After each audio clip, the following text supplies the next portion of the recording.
Hey everybody, it's Ramsey from the Rothersham channel. Had a quick question for you guys before we get into this book review on the Reluctant Swordsman. I wanted to see which thumbnail you guys preferred. So I'm going to put up two thumbnails, one with my face on it, one with some kind of artistic designs on it.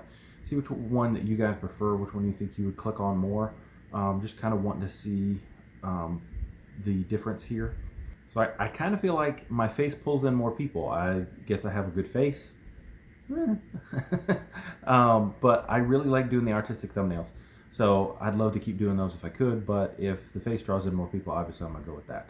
So just wanted your opinion. If you'll let me down in the comments, I appreciate it.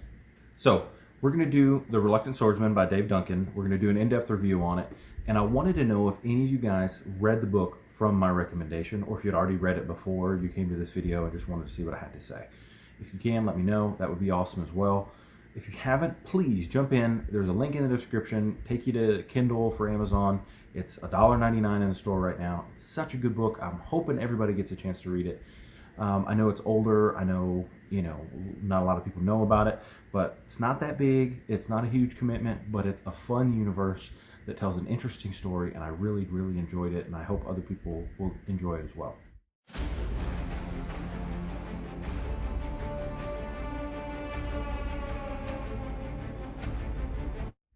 So, being Dave Duncan's first book, I understand there are some things that he has not done so well on. But I think he gets so much better later in his novels, even in the same series. I think he grows and becomes a better author. The interesting world that he's given us is a great idea, great thought experiment. I really love the idea where we have a guy who's just a geologist, helps out around town, has a couple friends, plays some poker, becomes the greatest swordsman in the world because this deity pulls him in and says, hey, I've got a task for you, and if you don't do it, I'm going to kill you. He was already going to die anyway, so heck, why not give it a shot? Great premise, great idea, probably been done somewhere, but I'm really excited to share with you guys my thoughts on this, my thoughts on how Dave pulled this off, and some of the things that he may have failed on. Really, my big negative here, my con, is the book, we spend way too much time waiting around. We spend so much time at the temple. We learn about the inner politics of the temple, but I mean, we should have left way sooner. I mean, they could have taken all three of these books, put it into one, and made a normal standalone novel. There's just not enough meat, I think, for an entry novel. I think people may get turned down by the idea because there's just a lot of world building in it. And I think if Dave really jumped in and said, all right, let's go progress the story more, I think it would have been a whole lot better, personally. Now, saying that, one of my big pro is all the characters in the novel.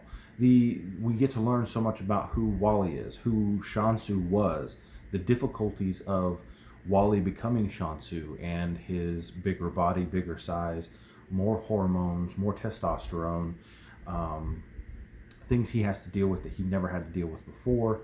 Wally's interactions with Najani, Wally's interactions with Ja'a, and just the people in the temple. He fights Hardukan. I can't say his name. They definitely went heavy on the fantasy names. And then he gets maneuvered by the new leader of the temple into almost getting killed because he wants to steal his sword. The book also goes into the effects of slavery in a world where slavery cannot be changed, at least not at the moment. And so, Shansu meets Ja'a. He enjoys being with her, and she likes him, but in a slave to master kind of way.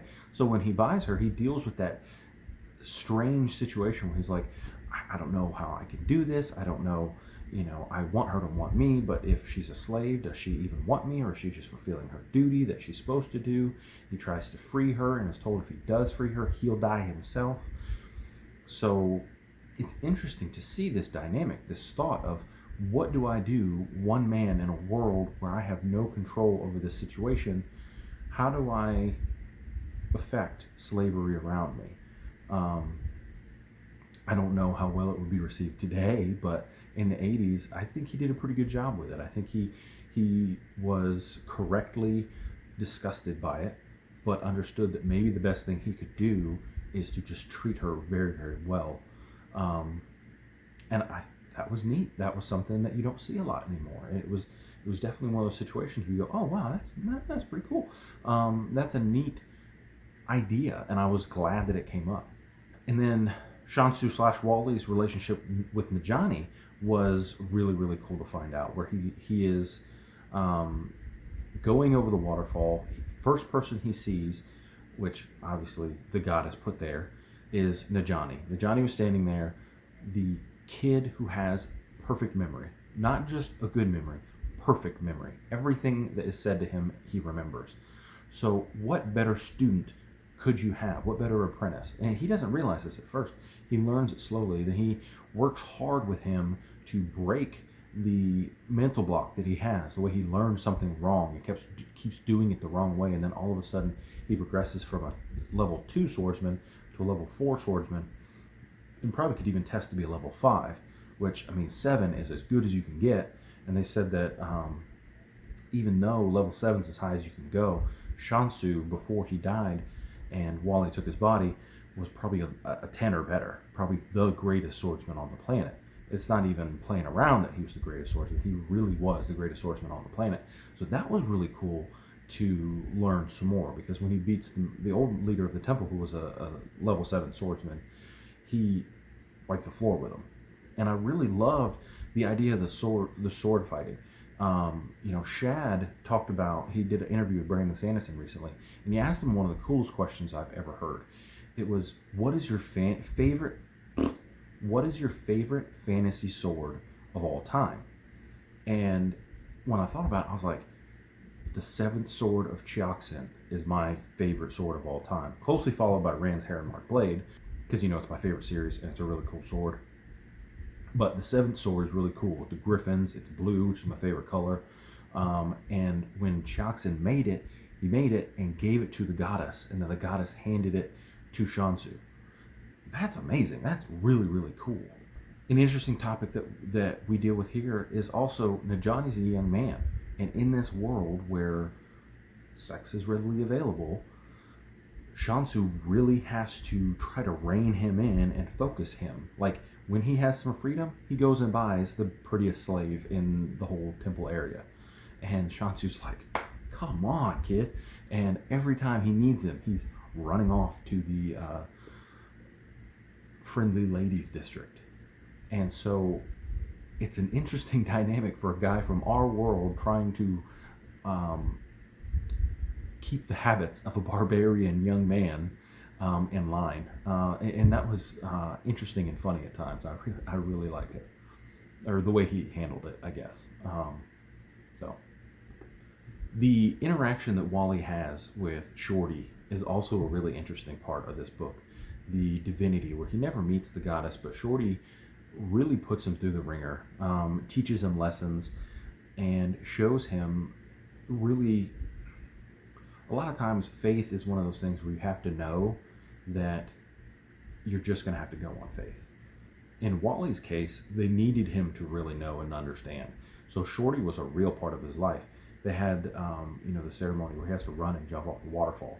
And most people die going off a huge waterfall with all kinds of stuff underneath it and broken things like that. And so one miracle he's saved, next miracle he's handed a sword.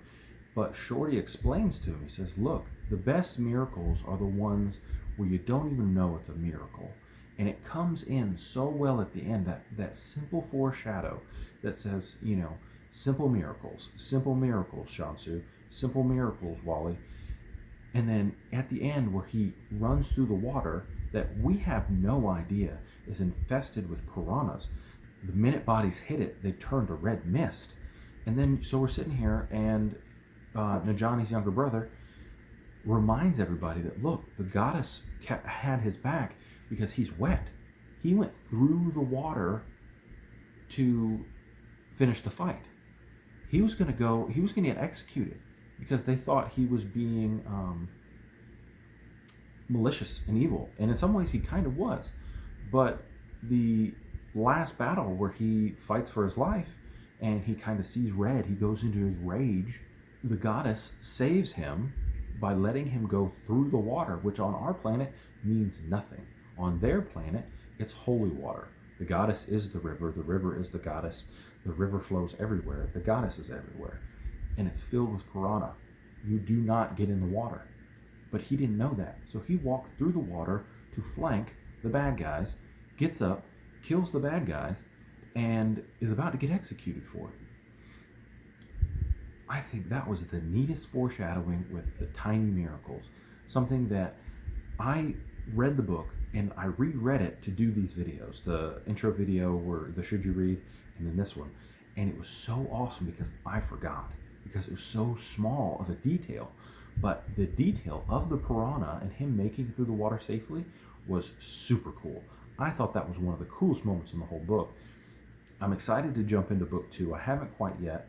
I'm currently reading The Last Wish, the first book in the Witcher series. It's a bunch of short stories. I'd love for you guys to join me. I'm going to try to get into the Discord more, really dig into it. I've added areas of fan art. I've added, you can share your story, tell me what you guys are reading. I've added a page that tells you about what's going on with the YouTube channel. And would just love to have you guys in there with me. I know sometimes an extra social media is kind of tough. I do also have a Twitter. I'm not on it very often, but I will do my best. If you ever send me a message, I check it right away. But I'm not a big scroller. That's why I like Discord. You can hop on it, see if somebody said anything. If they haven't, you hop right back off. That's why it's good for me. But I will go on Twitter if you guys want to follow me there. I'll try to follow you back. Super excited for the growth of the channel. We're over 80 subscribers. You guys have really come through for me. I am so excited. I love reading books. I love talking about books. And so this is an exciting moment. Link for this book is down in the description. $1.99 on Kindle. That'd be a great pickup if you have a Kindle.